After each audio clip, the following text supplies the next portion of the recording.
Welcome to Pieces of the Puzzle, the USITT Midwest section webinar. I'm your host, Jana Henry Funderburk, and our guest this week is Alex Stevens. Welcome, Hello. Alex. Hi, happy to be here. Thanks. Thanks for joining us. We appreciate you spending your evening with us.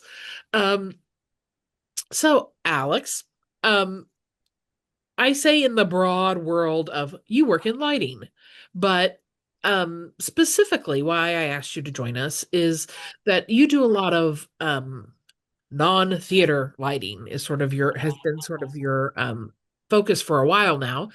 And a lot of times particularly young theater artists don't know what those other avenues are. And so tonight we're going to talk about some of those things that you can do with this degree in theater. So, so first off, I guess tell us a little bit about yourself. Sure. I guess I can start with kind of how I got where I am, being the ripe old age of 33 now. Not the 18-year-old at Milliken anymore. Um, well, as I said, so it was 4 years at Milliken starting in 2010. And then upon your suggestion, I applied to a bunch of graduate schools. And I went to Carnegie Mellon. Um, while I was there, I got into trouble because I was doing all these shows outside of school. Technically in the contract, they're like, you're not supposed to do that. But I was managing school just fine. Um, and while at Millikan, I was doing all those internships. Like I remember being at Des Moines Metro Opera crying because we were working, 16-hour days and making almost no money, eating ramen noodles, and I was so skinny. But like Des Moines Metro Opera led to Santa Fe the next year, led to working with Chris Wood at Utah Festival Opera as a programmer. And then final year, I went to Williamstown Theater Festival. So much drama with that program, but all of that, kind of set the stage for graduate school. While I was there, my first year, I was asked to go back to be, I think, second assistant on The Visit with Chita Rivera on Broadway. And one of the professors said, you made a commitment to going to the school, so we need you to master electrician the show. And I was like, what? And I'm a person that starts what they or finish what they start. So I said, okay, can't do it now, but maybe in 3 years I'll hit the Broadway. So that was a bit of a bummer, but that's okay. So I did, I think 2 more years at Williamstown for those internships. And then my third year, I was like, I'm done. I'm out of here. I'm taking the summer off because I felt late to New York. So I moved to New York right away. And then I, kind of vaulted into the theater scene. And I can tell you two horror stories first, because those are the fun ones. Oh no. So the first like big theater show. Well, wait, hold on. In graduate school, I worked at City Theater a lot, being an electrician. And I met this wonderful designer named Ann Wrightson, who lives in New York, who would come to City Theater. And one day they needed some programming help, so I became the programmer for them and then ended up assisting her on a couple other projects. So she was kind of my little like, here's New York theater, because one of the shows at City transferred to Cherry Lane. So for the first 2 years, I was very like theater, theater, theater, and then I can tell you where it all ended. So the first like big show, I can't remember. It was called like they called it The Little Shoe, Stage 42. I think it's called something different now. But it was called When Pigs Fly. It was with another Carnegie Mellon alum. I don't remember his first name. I think it was Brian Koch. He was a scenic designer. The lighting designer was Julie Dureau. And basically, we made it through focus, through load-in, through everything. And I made magic sheets like we did at Williamstown, the same format, like, standard, like I'm the assistant, this is what I do. So I did that and she was like, this is amazing. And I was like, okay, like it's nice to just show what I think is standard and it be appreciated. So that was great. But what happened the day before tech, we got an email from the producers saying, we're very upset to say that the revival of somebody's When Pigs Fly will not be happening. And I was like, So my first big theater show just closed before we even got to tech. And so Oh, the lighting designer said, "Oh, honey, that just means the books were cooked. There was no money. We were never going to make it to opening in any way." And I said, "Okay, so this is how New York theater goes." uh-huh. Um, Strike two. strike two. Well, the Cherry Lane with Annie was great. But that was strike two. And I was like doing off-Broadway shows. I did right when I graduated, I went to Chicago, Broadway in Chicago. I went on offstage jobs, which I think at the time was called backstage jobs. And I was just Googling lighting design gigs, and somebody was looking for a designer for Bayside the musical. No, Friends the musical, in Chicago. And so I went and did that, for like $700 for a week of work, whatever. I have friends there. I ate tacos to keep it cheap. And then that transferred to New York off Broadway at the Theater Center, and it is still running to this day. So like that's kind of exciting. Yes. And I worked out a little rental deal, so like a little business side of lighting, not just Yep. lighting design, but a little money management. Um, but the second kind of thing was some of those designers from Williamstown I kept in contact with that I assisted while I was there. Um, and so I went and worked on the show called This Ain't No Disco at Atlantic Theater Company with Ben Stanton. And we made it through, 5 weeks of tech. And I was living uptown in Inwood for $500 a month, living with the rats, literally in the apartment. My roommates and I, we'd fought them off. But I made $3,000 after 5 weeks of like 20-hour days. And on opening night, Ben Brantley, who Annie Wrightson had a colorful name for, a cute little nickname. He trashed the show, absolutely eviscerated it. And it was like the writers of Hedwig and the Angry Inch, I think, oh, I don't remember the director. He's, I think, artistic director at Hartford Stage. But like this was Broadway bound and it just got panned. And so I was like, huh. So I did all that work and this is going nowhere and I have to start over and I like have hardly any money to show for it. So it was kind of like I liked theater. I can tell you I did not like assisting. It was never my forte. I didn't like it.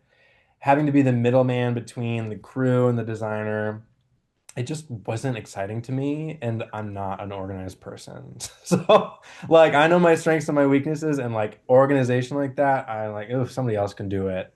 Right. Um, so then because of Williamstown and to make money while I was doing like the theater thing, Uh-huh. I was working at SNL because one of the guys there, Omri, knew like there were a lot of Williamstown people on that crew, and so he would kind of bring us in, and it was kind of a way that a lot of people got their local one cards, which was helpful.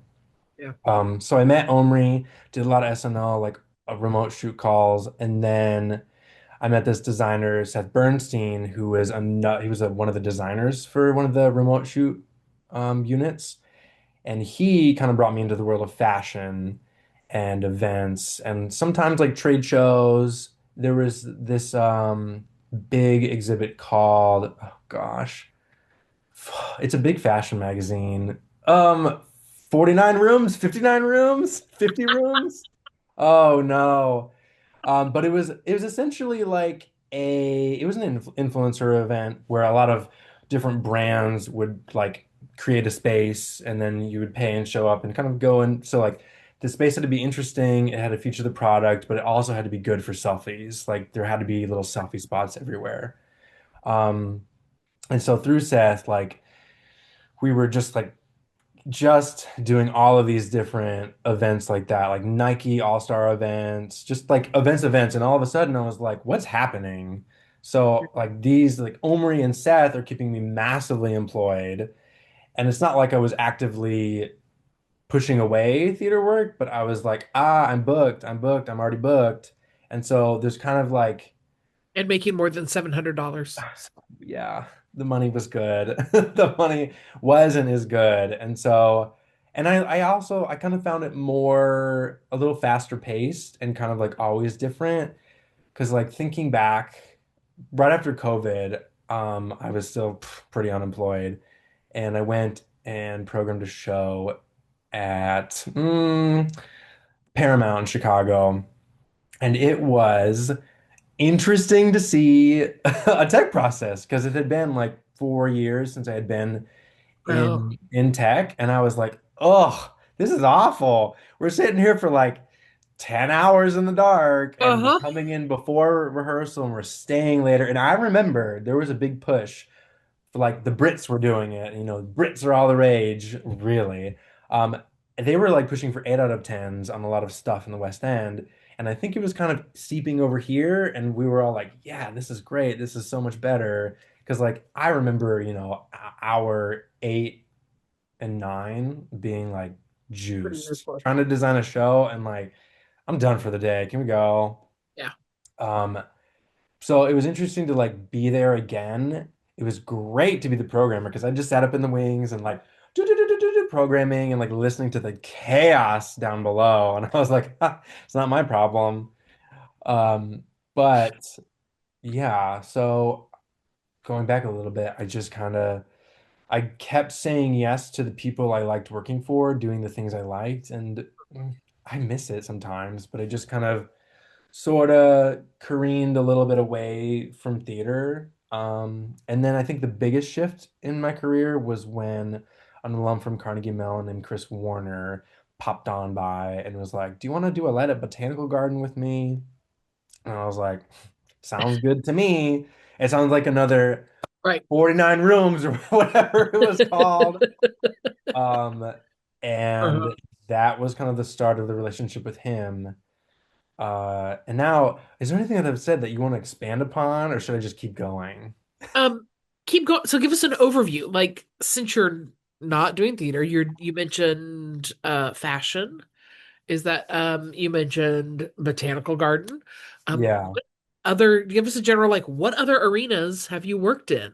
So, wow, hold on. I'm gonna like, can you still see me? I can see you. Okay, I moved my desktop over just to see Yeah. um the pictures that I could show you. I've done a lot of cruise ships, so it's not like I'm not doing theater, but it's a little more corporate. I was in grad school, I did these hog programming competitions and And what? uh won, yes, One. won. I think we won twice, and then I got second the third year, and I was salty about it because I was Uh-huh. on my own. I was so like, ugh, fine. But it was fun, and I did pay a chunk of my student loans with the first year's winning. But Royal Caribbean uses a lot of hog, and so then I met this designer named Rui Rita, who was like, oh, didn't I assisted him at Pittsburgh Public when I was at CMU, and he was Uh-huh. like, don't you know the hog? And I was like, I do. And so I think I've done 5 or 6 new ships with him. Uh-huh. Um, but recently, the past year, so going back to Chris, we did those botanical gardens. I think we did Night Garden, which was in Miami for 2 years, and then we did New York Botanical Garden. So like all of a sudden, we were the garden people. We did that one year, and then Meow Wolf got in the mix. And they're the big ones. Those were like long contracts, and so I started to have to like, as I said earlier, say no to other Right. people, and like definitely try to be loyal to the people that I work for because they all treat me well. But at some point, it's just like, listen, this is a 4 month contract over a 1 month cruise ship, so like I'm kind of weighing this is 4 months of steady employment, and it's like a big project. So Meow Wolf has been big. We did 2 of those. Chris and I did a couple beauty pageants in Tennessee, which are a whole nother world. Right. And then I think the biggest thing, not the biggest thing, but the most frequent thing is Saks Fifth Avenue that I've done with Chris since, ooh, I always get it wrong. I think it was 2019 that our Uh-huh. first year was. And they didn't do it last year, but they just brought it back this year. We opened And that last two week. years ago, do you have any images of I do. Ugh. 2 years ago? I know you had sort of posted like, oh, here's what I've been working on. And suddenly, like I was seeing this um on everybody's social media, you know. Not just Oh, is is it that shared? no, It says you're screen sharing, but I don't see Oh, anything. hold on. Please switch. Oh, I see what's going on. Like slide it Yeah. over, One moment. pick your screen. Um, but suddenly I was seeing this work on all kinds of celebrities taking their photos in front of it. Um, Do you see it? I see your Finder Yeah. there. Which you can see. I made sure my desktop was immaculate. Thank you. Appreciate that. Sax Oh, 23. is it only sharing to that screen? Oh, hold on. I'm gonna change this. Screen sharing to, do you see everything? No, you don't. That's annoying. I just see the marital con Yeah, it's got a okay. bounce. Oh, that's a video. There's a video. You can show a video. That's okay. Sure. Well, I'll show the sax. I'll just position it in the frame. Okay. How embarrassing. Well, using computers is hard. Well, I was lucky and I was not ever, needing to do a ton of zooms. Okay, so you see, yeah, I see you see that. So Yeah, that but was, yes, that was sex. Ugh, I wish I had the better photos. This is lifted off of Chris's Instagram. So you he, know, yeah, huh? it's kind of amazing sometimes you're so, and we're always telling like take photos, take photos, take photos, right? But sometimes you're so just in the doing that you kind of Well, get to I'm stop. also Well, bad though, because I I did. I love taking photos and then I combine them all into a little Instagram reel with Uh-huh. like perfect soundtrack. So there's a really great Instagram reel all about the project with process, like flying to Italy to build this stuff, flying back. I mean, it was yes, so it was a huge year. Um, I don't even remember the statistics of how many pixels there were. But so yes, this was 2023 in Dior. Um, Dior paid for it. So it was, I think, designers from Dior with designers from Saks, and then Chris kind of all came together to make this. But on this one, I was the media server programmer. So I think we had 26 media servers. And then I was running it on MA3. So I was basically telling the media servers like how to play back the content. Yeah. Um, whereas, oh no, Kevin's name is not tagged. But Kevin Loney, like he made all the animations in After Effects. And so it was like basically it's all video content, all of it. Other years, like every year before that, there were always conventionals on the building. And so like the pixels would play the video and then I would program the media service to play back the content and I would program the conventionals based off of the content that Kevin made. Yeah. But yeah, this was a huge year. It was like I think one of the biggest like, oh my gosh, we made it, we did it, because it was like it was right after Meow Wolf also, which was another huge project that was, a lot of blood, sweat, and tears into that. Um, So when you go into these projects, um, do you this I don't know even how to ask this. Do you know what you're doing before you start it? Or are you just ah, sort of on a team and hey, we're doing this project and I'm gonna figure it out as we go um, through it. for me especially, Right. it's definitely like we're on a team, we're gonna figure it out. Yeah. I usually know what my role is, but in a very literal way of like not knowing what I was doing. Oh, I don't know if I should say this. I was a newer Mosaic programmer Uh-huh. um, on one of the Meow Wolves, and so it was kind of like throw me into the fire and program some things. Yeah.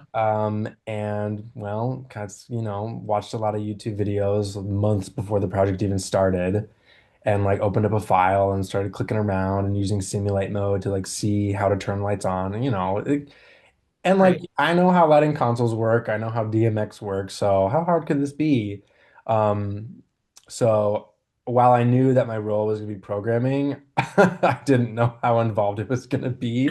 Right. Um Yeah. so like what is Meow Wolf? This is Meow Wolf Grapevine. What is that? Show me the preview. I don't like that. So this was Meow Wolf Houston. So this was the transmission event. Ugh, that sounds terrible. That's okay. But I can't hear it. So basically, there was just like this black. flexible tube. And so the idea was like Meow Wolf in this location, there was a radio station. So this whole was like an alien kind of forest world. And I don't remember, 30 minutes, 35 minutes, this transmission event happened. And it was basically the radio station kind of the transmission tower beaming over energy to the radio station. And inside the radio station, which is another space people are in, the lights are going crazy. Like it's a whole activation between two separate spaces. Uh-huh. And so I mean, this is after like a year and a half of Mosaic under my belt. But it was kind of just like, we talked to the creative directors. What are you looking for? What do you think is the essence of like energy shifting? And like that color palette in that world was kind of, created beforehand a little bit.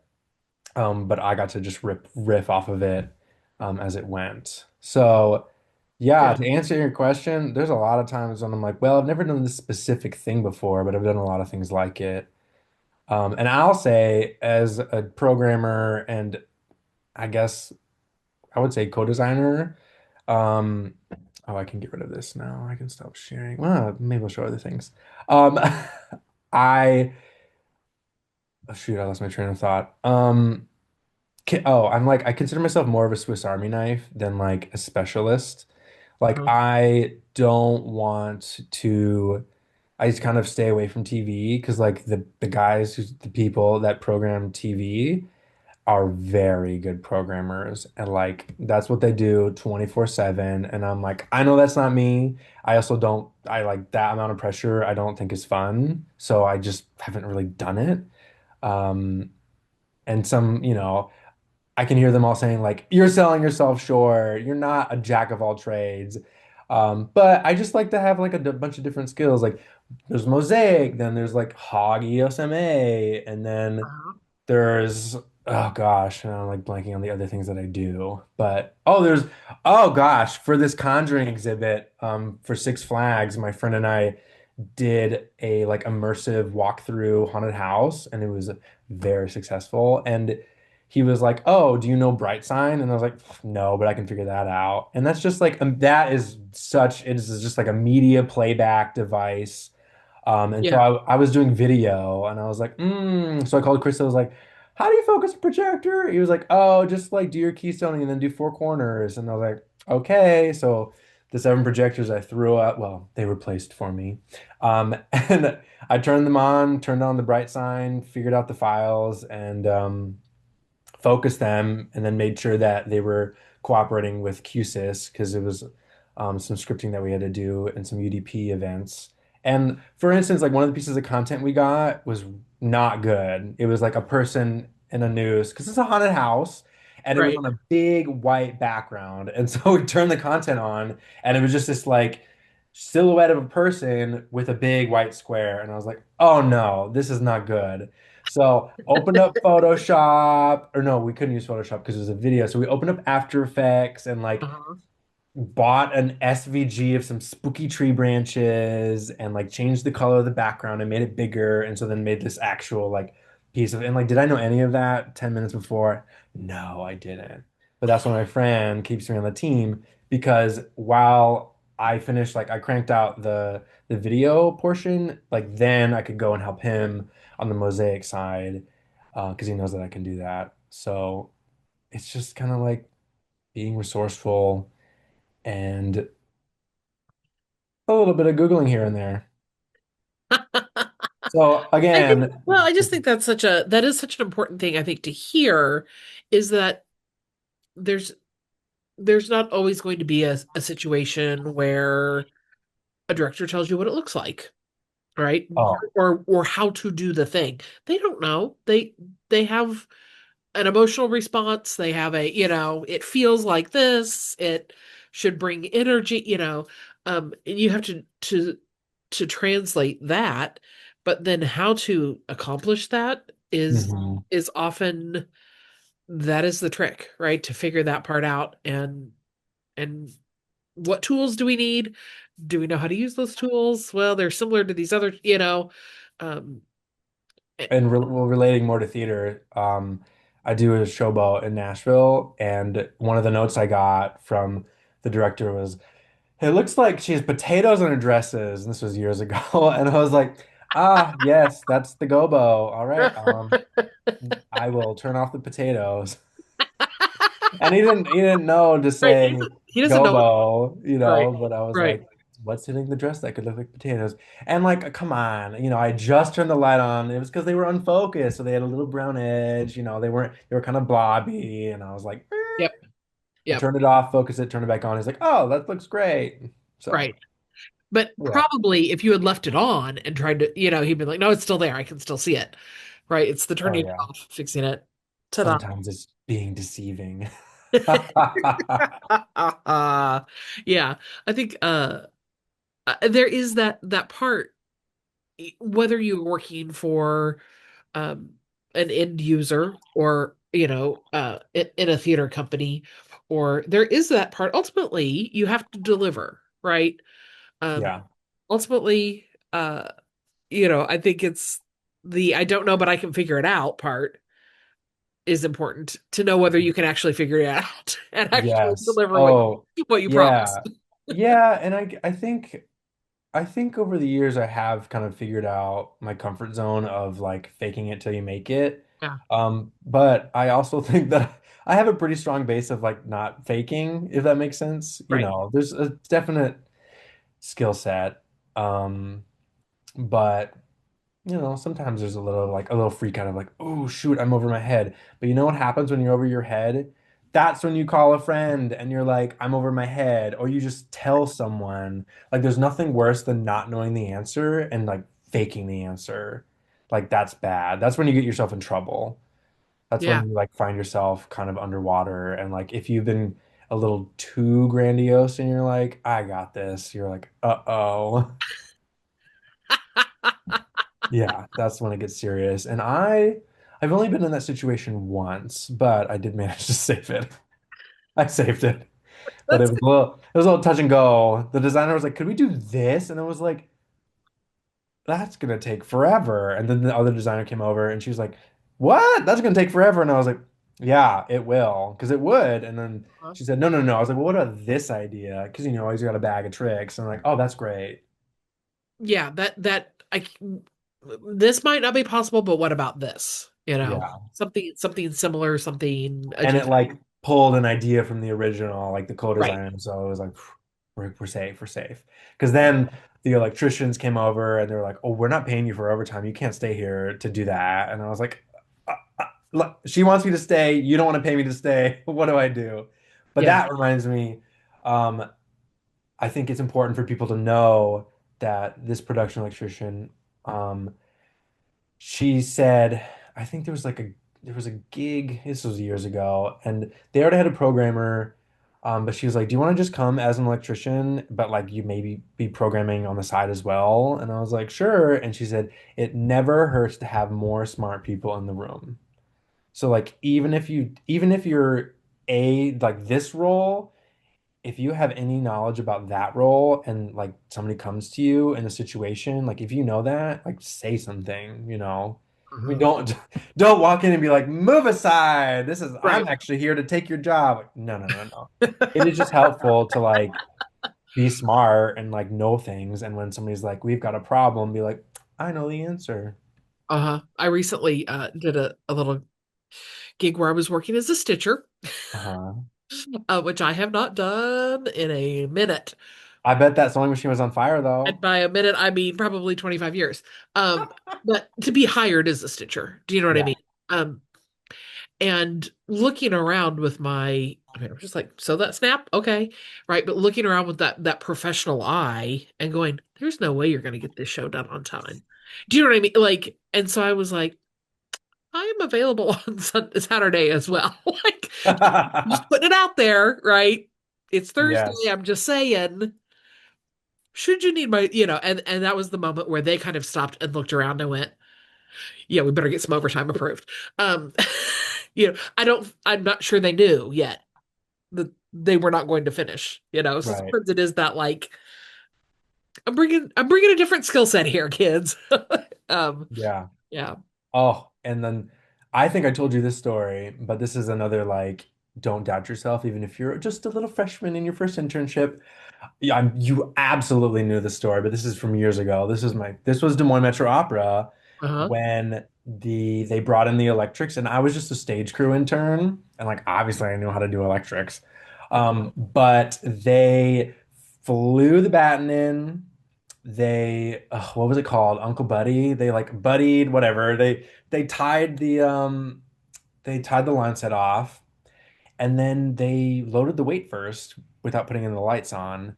And the little stagehand was like, ooh, I don't think that's right. Like we're putting a bunch of weight up there and there's no lights on this batten. And what happened? You heard like, and that line set went flying out. That arbor Oh my came gosh. blasting in. It like blew up the three line sets upstage and downstage of it. It was a total disaster. And it was like the first week of load in. Yeah. And I was like, ah, okay. So now I'm gonna say that, well, it was a little confidence boost. It was a little bit of like chaos though. I was like, what have I gotten myself into? But then I was like, hey, if you need any help with electrics, and then so then I was kind of doing a little double duty, like we're gonna put you like you're still stage crew, but on this call, instead of moving the scenery, can you come help hang this electric or whatever? Yeah. But it's it's nice to know that like as a freshman you know some stuff. If you pay attention in class. R- See, right? Mhm.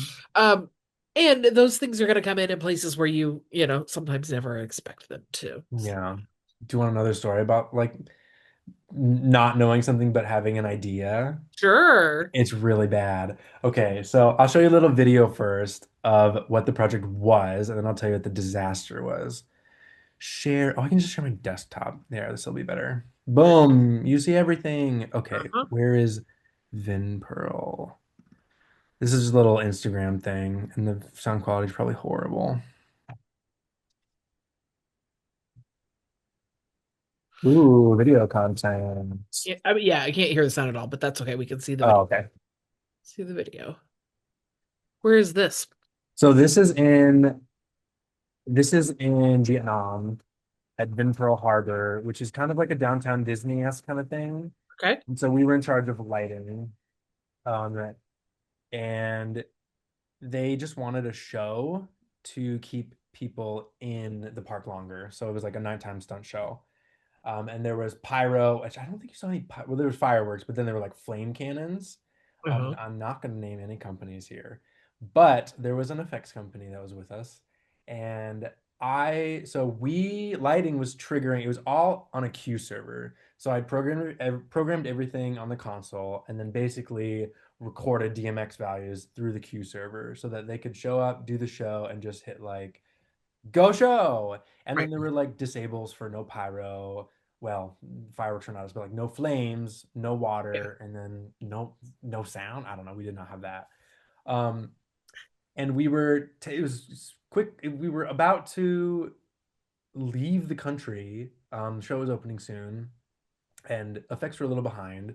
The flames were a little behind, but we were testing the like flame cannons that were under the stage, and our translator, I don't think she was around, but I was nervous because I was the one that was triggering the commands for like the flames. So I was like, is there anyone around, because I don't want to accidentally trigger these flame cannons. Right. um, and we like did a test run, and so this flame cannon is kind of like how an oven works. Like the pilot light has to light, or else it won't let gas into the accumulator. And Okay. so the pilot light lit, you could hear gas go into the accumulator, and then the pilot light got blown out, and like nothing happened. And I was like, hmm. And basically, not to incriminate anyone or myself, I just said eventually, have we checked the PSI on the accumulator? Because we've done this a couple times and nothing has. Hear no gas release. We clearly haven't like launched a fireball, but I think we Right. might be launching a fireball much bigger than we are about to anticipate. And yes, that was the case. And I kind of looked back at Chris, and he kind of gave me a look of like, oh goodness.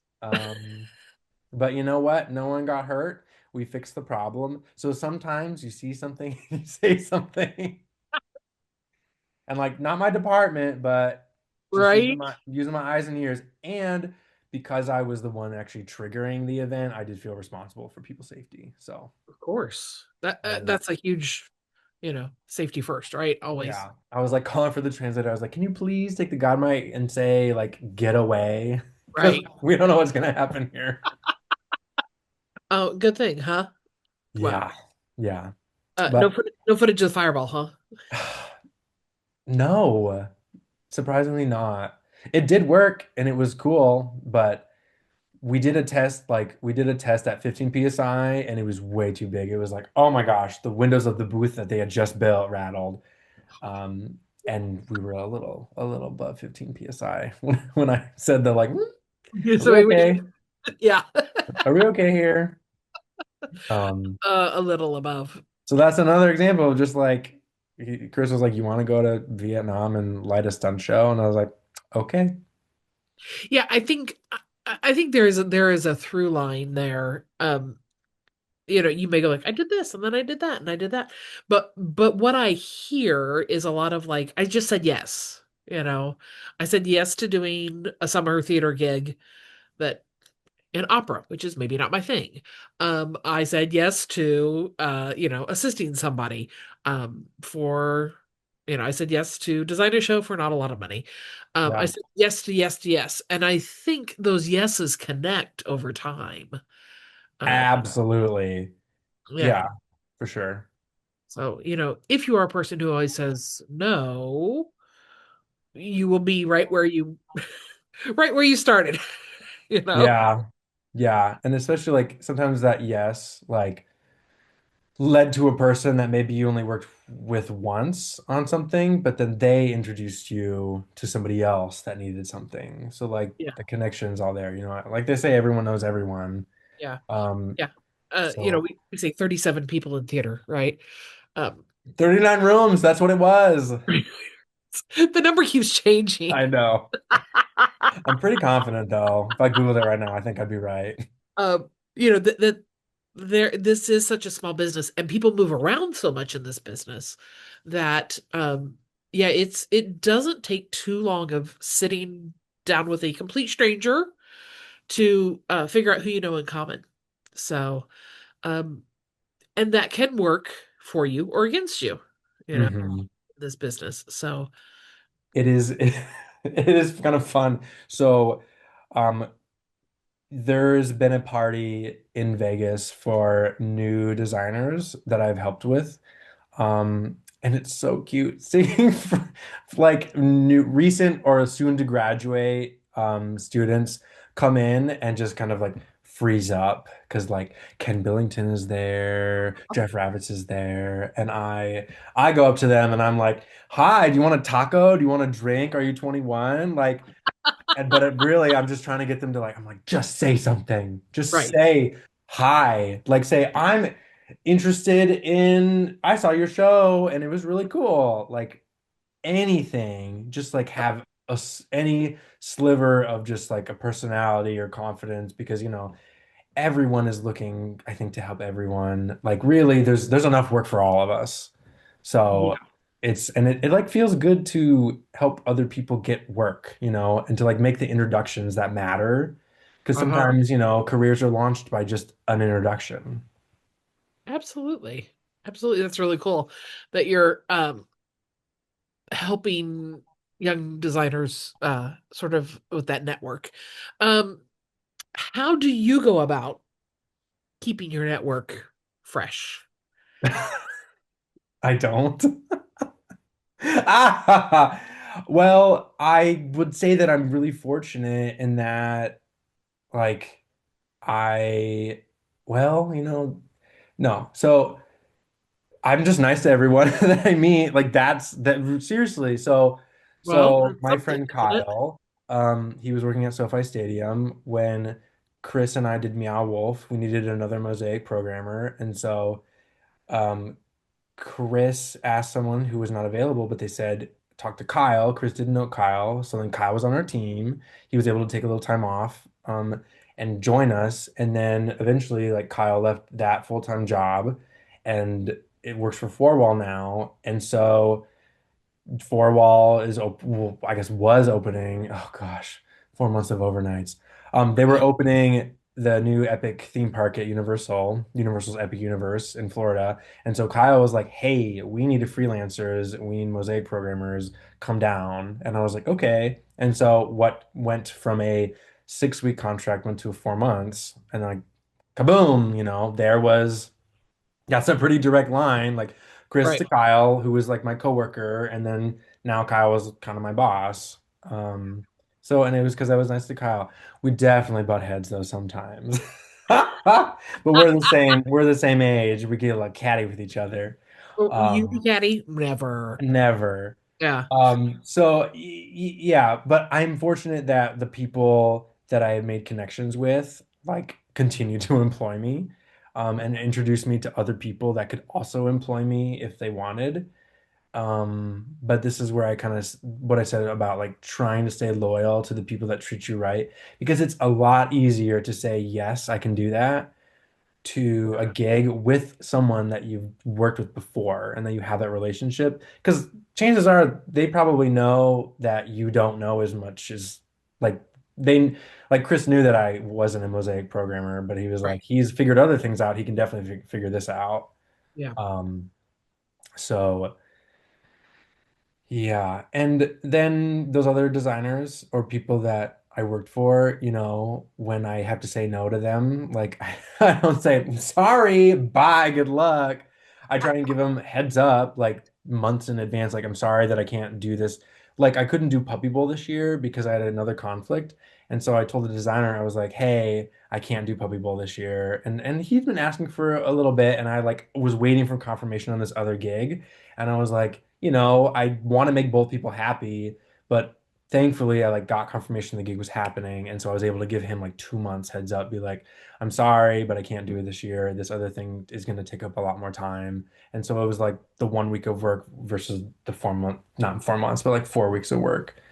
Uh-huh. Um, and I know that like if something happened and all of a sudden I was out of work and everyone was out of work, but that Puppy Bowl boss like was doing a tour, I could be like, hey, can I get back in on the churn? And he might say, I got enough people right now, but I know I could at least go back to him and be like, because like I said, I'm not saying I don't like working for you, so I'm choosing this person over Right. here. You're not torching the bridge on the way to the next gig, which is really important, you know? No, no. Sometimes you want to burn the bridge though.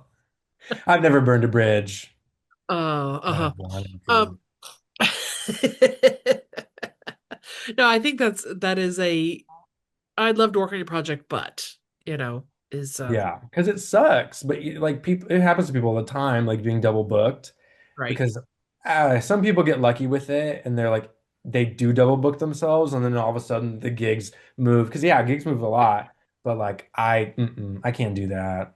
Yeah. I would be too nervous and like because then I think you would burn a bridge, like one or the other. Like ooh, Absolutely, right. If somebody's expecting you're going to show up and you're like, "Oh, actually this other thing's running long and I'm gonna be, yeah, and sorry." you're like, oh, I'm sending somebody else. It's like, huh? Yeah. Yeah. Yeah, And now you've put them in a situation where they don't have time to make another choice. So that yeah, that can pinch them for sure. So, yeah. yeah. So what is next? Because it's not the Puppy Bowl, which I'm disappointed, but Me too. Me too. I mean puppies. I know, I know. It was a fun gig. It was a cute gig. Um, so what is next? I have to be careful what I say. I was gonna say, if you don't, yeah, if you can't say, that's okay. Um, I am going back to Dallas because Chris and I are relighting a museum for Toyota. And that's been fun. I was like, because I love cars, and I was like, we're Yes. we're lighting a car museum. And it's been really successful. So like as the client likes the progress, they're like, "Oh, we're gonna add to scope," and I'm like, "Yes, add that scope." Yeah. Um, but this is around the time of the year where I'm like, "Oh God, I've got nothing coming," and a lot of people Right. can't deal with that. But there are, I can tell you that I'm going back to do my two shows on the General Jackson in Nashville, and probably more car museum. But except for that, I don't know. I'll probably head back to Epic at some point to help program because I think they're gonna tweak stuff. But big things, but I can't. I shouldn't say anything. Well, let's talk about that. Like the not knowing part, right? About what you're going to be doing in 6 months or 8 months or sometimes 3 weeks. Like, how do you deal with that on a couple of levels? Um, yay, I have so much work, I can't get a break. And B, oh my gosh, there's a huge break looming in front of me. I may never work again. How do you deal with those two extreme emotions? Wow. Well, the extreme emotion of like, oh, I have so much work. I'm never gonna survive this. All my relationships are up in flames. Like, that's real. That happens. There's people that are like, I'm gonna get divorced if I can't go home for 4 days. Uh-huh. Um, Honestly, like it's tough and it's getting a little tougher as I get older because, I see l- people that work remotely, oh, they got it easy. They can go anywhere, do anything. Like they just gotta clock it. I'm like, oh, I envy you. Right. Um, but I'm just kind of the temperament of like if I'm working too much and I see a huge stretch ahead of me, I'm like, okay, well, I signed up for this." Like truly, like it's exciting, it's fun, but it does get a little exhausting when you don't like you kind of have to put your social life on hold, especially if you're on a gig away, like if you're in Orlando or in Vietnam for 6 weeks. Right. But so yeah, I don't know, like you just kind of you do it. And I think which maybe I could get better at not demanding, but just like saying you need a day off, like this week or these 2 days, like ask for what you need. Like if you're in a relationship and they're like, I can't make this work if I don't see you, like either buy them a plane ticket or ask for 2 days off to go see them. Because like at the Yeah. end of the gig will be done, but hopefully your relationship isn't. And Right. I'm not speaking from experience, but I'm speaking from other people's Other experience. people's experience. Oh, God. Well, I Um, think that is, I mean, that's really valid. And I think that's also often why people who work in entertainment tend to gravitate toward other people who work in entertainment is they're people who get it, right. right? Like they're like, okay, you're gone for 6 weeks. I get that. You got a gig, booked and blessed, right? Oh, Um, honey, but I want a lawyer or a doctor. Let's be real. Or somebody that works in the airline industries. That might be there a you thing. go. There you go, right? Maybe they're like, "Oh, I can fly to you." Yeah, you can. Um, but yes, it is nice. It is. I have recently received the response, "Oh, I'm disappointed that you can't go to this thing with me, but you have to take that job." Yeah, So I'm like, "Okay, yeah, thank you for supporting me." And then to address the like, "Oh, I'm never gonna work again." You just, it was like literally was looking at unemployment. Just like I was like, I remember this from the COVID days. I was like, I wonder how it works in Illinois because I don't live in New York anymore. yeah, Um, I was just like, I have no work in January. Well, January, February are usually dead, which is ugh, love it. Thankfully, a break. But February and March, that's when like those two showboats happened. But after that, I was like, oh gosh, I have nothing lined up. I don't know if we're gonna have a Meow Wolf. I don't know if we're gonna have a botanical garden. Like, I don't have a big long 4 month contract. uh-huh, Um, but saved money. So seriously, just like I have like 2 years of rent saved up, so I'm not really worried about that. yeah, And then I don't know, you kind of just gotta like have a little faith like in your network that things are gonna pop up because things always pop up. yeah, yeah. I mean, that's an excellent way to think about it, is to focus on like it will, it will. Yeah. And so I try and capitalize on the time off, honestly. Yeah. Because I bought a bunch of ski pass days, and then I got called down to Orlando, and I was like, well, I guess I'm not using six of those expensive ski days that I already paid for. Well, So yeah, that's not great, but yeah, gotta do what you gotta do. yeah. I think that's absolutely true, right? Yeah. You work when there's work, and you play when there's not, and Feast and famine, baby. right, Feast and and living in famine. the comfort of that, right? Yeah, like you said, you save when there's work, and in our case, usually there's so much work you don't have time to spend any money. So, That's so real. Oh, right, yes. uh, And you save your per diem. You don't uh-huh. need to be going to the fancy dinners all the time. Sometimes you can do a 2 for 20 from Applebee's and pocket the extra cash. And then you can spend it all on a little, I call it carpe per diem at the end of the gig, or you can save it, There you go. See, which sometimes you it's save a it. full circle from the summer of eating ramen Oh God. to as an adult still eating ramen to save your per diem. No, No, no, no, okay, no, no. no, no. But whoo, I weighed 110 pounds, I think, at the end of that summer. I Yeah, came back to school and I was like gaunt. I was gaunt. I do remember that. I Oh do. God. No, My mom couldn't send me care packages fast enough. I know. Um, well, Alex, thank you for talking about your work outside of traditional theater venues. Um, I think sometimes people don't necessarily think about like, oh, I'm in a museum. Somebody designed this lighting, right? Somebody programmed it. Somebody implemented all of these things here, and that's real work. Um, There's so much work. yeah, There's so much work, and yeah, you absolutely. just kind of got to be willing to try a new field, and also like not feel like you failed because you're not in like traditional theater, you know? Yeah, yeah, Like there's merit to everything as long as you feel happy in what you're doing. yeah. And That's a I'm pretty happy. and that's all I want, right? As I a just, yes, are you happy? Um, yes.